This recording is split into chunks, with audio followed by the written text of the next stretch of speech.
រៀបសួរបងប្អូនមិត្តភ័ក្តិទាំងអស់គ្នាថ្ងៃនេះនាងខ្ញុំនឹងមានមុខម្ហូបថ្មីមួយមុខទៀតមកបង្ហាញជូនបងប្អូនគឺនាងខ្ញុំស្រោមម្ជូរគ្រឿងឆ្អឹងជំនីជ្រូកចាសម្លម្ជូរគ្រឿងឆ្អឹងជំនីជ្រូកគឺ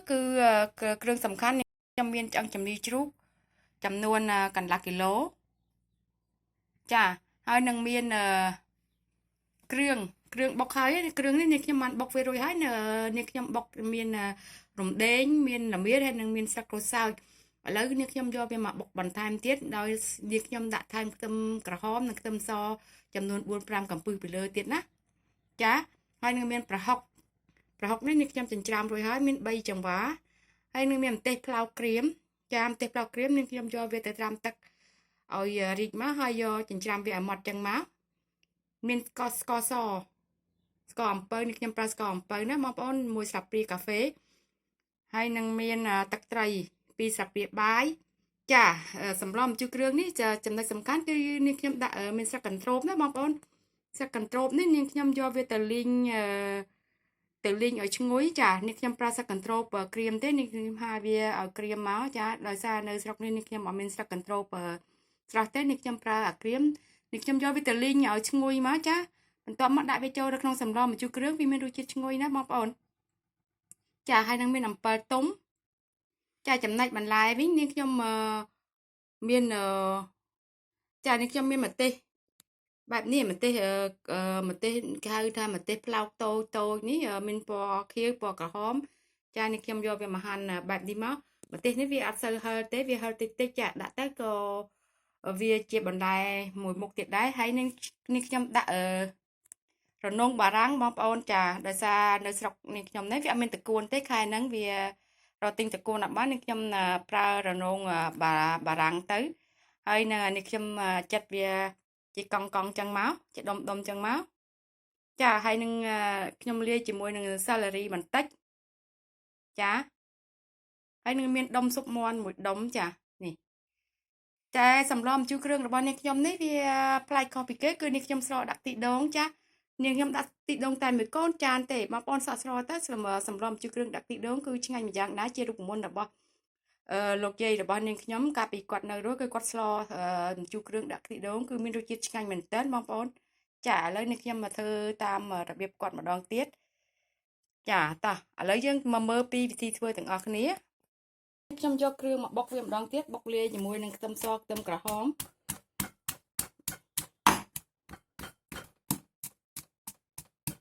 បុកវាបានម៉ត់ហើយណាបុកវាឲ្យម៉ត់ចឹងមកចាគល់ស្លឹកគ្រៃនេះនាងខ្ញុំប្រើវាចំនួន3ស្លាបព្រាបាយណាបងប្អូនចាឥឡូវវាម៉ត់ហើយនាងខ្ញុំដួសវាដាក់ក្នុងដាក់ចាន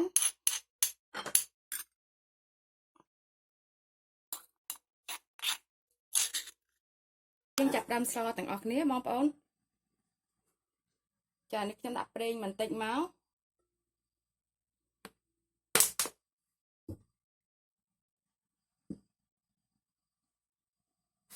ចាបន្ទាប់មកនេះខ្ញុំដាក់ម្ទេសផ្លោកក្រៀមនេះចូល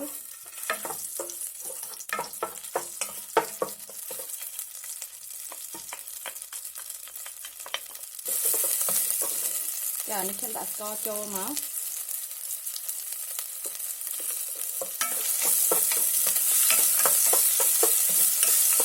អមនេះខ្ញុំចាក់គ្រឿងចូលណាលេងវាឲ្យឈ្ងុយបន្តិចមក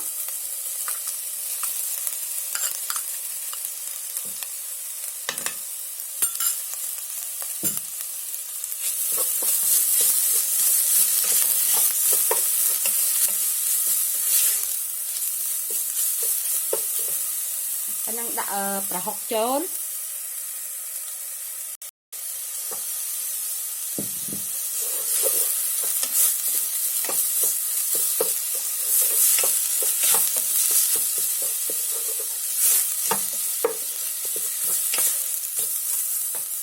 ចានេះខ្ញុំចាក់ទឹកចូលបន្តិចវារៀងខ្លោច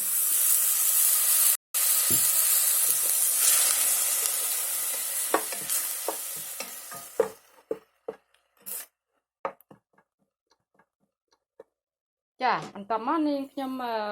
ចាក់ឆ្អឹងជំនីជ្រូកចូលណាបងប្អូនបន្ទាប់មកខ្ញុំដាក់គ្រឿងត្រូវនេះខ្ញុំដាក់ស្ករចូលទាំងអស់ ចា nâng tật trái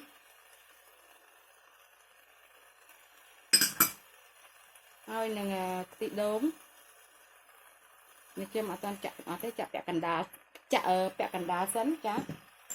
bom on nó cho tị đốm nó bạch đã các bạn đấy đóแต่บอบออนสะรอตามวิธีบอลนี่ยมก็คือวิพไลเหมือนยังได้จ้า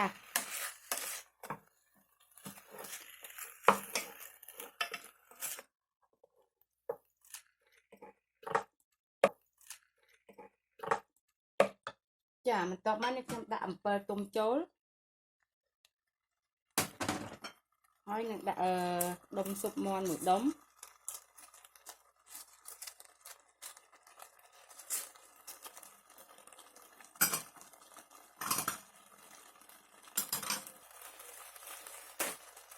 จ้าสำรองมาจูเครื่องนี่ยัง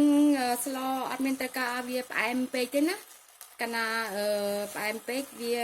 อัดงานแต่บอกบอลโจจัดปไอมก็ได้ตามปไอมแล้วแต่ดิยมสโลมาจูเครื่องเพียงยมอัดโจจัดดัสกอร์จานเต้ให้พลุตตามรถเจ็ดแต่บอลจังบานนั่นนะจังบานปไอมปลายไอ้บอลทันทอยตามนังเตอนะจ้าจ้าdương rồng ngoa về bằng tịch máu linh về ao về là nguột tật bằng tịch máu từ dương chặt tật chấu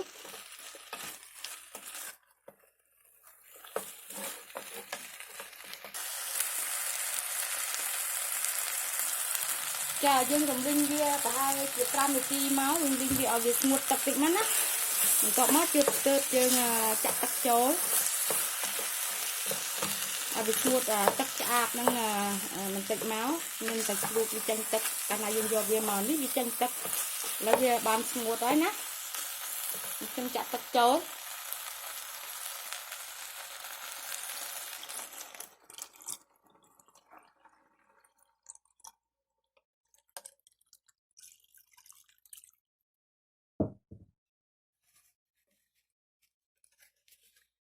chàต่อมาយើងរងាស់វាឲ្យផុយឆ្អឹងជំនីជ្រូកបន្តិចទៅណា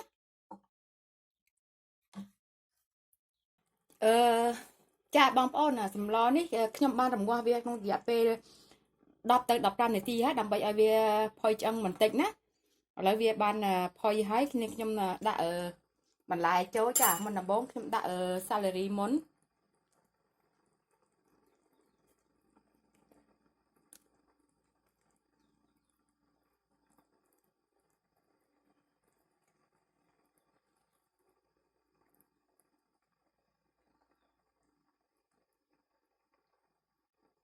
យើងខ្ញុំរងាស់វាបន្តិចមក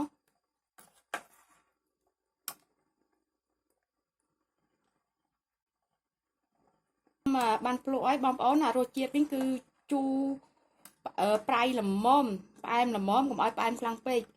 ចាឲ្យរៀងជូរបន្តិចមកគឺសម្លម្ជូរគ្រឿងយើងឆ្ងាញ់ហើយចា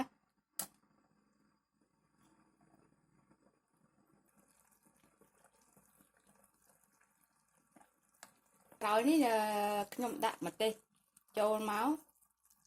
ម្ទេសហាវ៉ៃនេះកូនម្ទេសហាវ៉ៃមិនមែនម្ទេសហាវ៉ៃអាធំទេអាទូច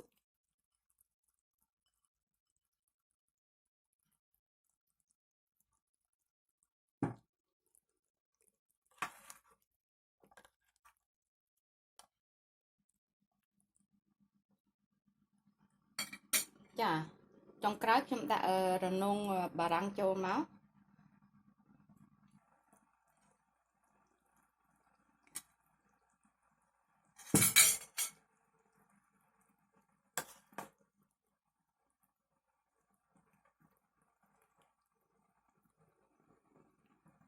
ចាខ្ញុំរងាស់វាតែមួយពុះទេហើយបន្ទាប់មកនេះខ្ញុំនឹងបិទភ្លើងហើយ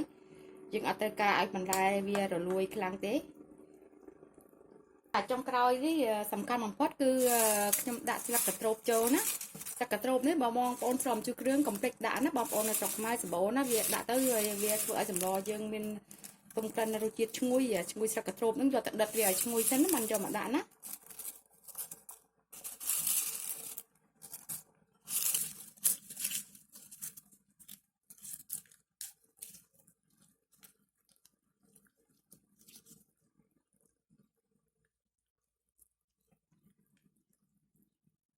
ចាឆ្ងាញ់ណាស់ណាបងប្អូនកុំភ្លេចសាកធ្វើញ៉ាំទាំងអស់គ្នាណា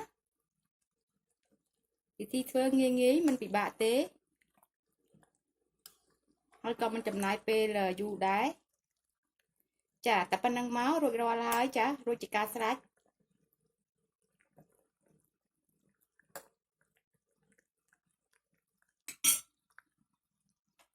គ្រឿងឆ្អឹងជំនីជ្រូកនេះដែលនេះខ្ញុំបានស្លនេះឥឡូវវាបានចប់រួចរាល់ហើយណាបងប្អូនមើលគឺគួរចង់ញ៉ាំមែនតើចាគឺរសជាតិវិញឆ្ងាញ់សូមបងប្អូនកុំភ្លេចសាកធ្វើញ៉ាំទាំងអស់គ្នាណាចាបើបងប្អូនណាបានចូលមកមើលវីដេអូរបស់នាងខ្ញុំមិនទាន់បានចុច Subscribe សូមជួយចុច Subscribe និងឲ្យនាងខ្ញុំម្នាក់មួយផងណាដើម្បីទទួលបានវីដេអូថ្មីទៀតហើយនាងខ្ញុំក៏សូមអរគុណបងប្អូនដែលបានចូលមកទស្សនាវីដេអូរបស់នាងខ្ញុំតាំងពីដើមរហូតដល់ចប់ចាខ្ញុំសូមអរគុណជម្រាបលា